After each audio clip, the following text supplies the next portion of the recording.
Kesekian kalinya, tim patroli perintis presisi Satsamapta Polres Ogan Ilir mengamankan seorang pria warga Kertapati, Kota Palembang yang melakukan pemalakan atau pungutan liar di pintu keluar tol Keramasan terhadap sopir truk.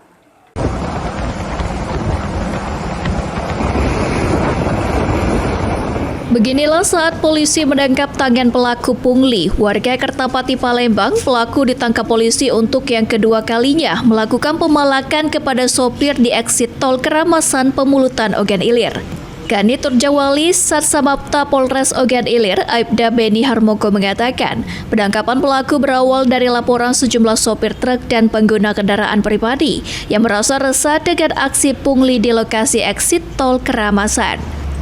Menindaklanjuti laporan sopir, tim patroli Turjawali Samapta Polres Ogan Ilir berhasil mengamankan satu orang pelaku.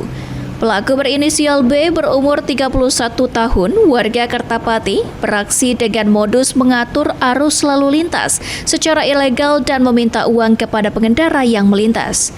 Polisi mendapatkan barang bukti berupa uang tunai sebesar Rp10.000 hasil pungli dari para pengguna jalan.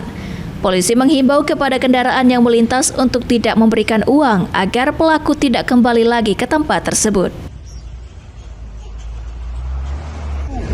Untuk sementara yang bersangkutan kami amankan, kami data untuk dilakukan pemeriksaan. Setelah ini kami bawa ke Polres.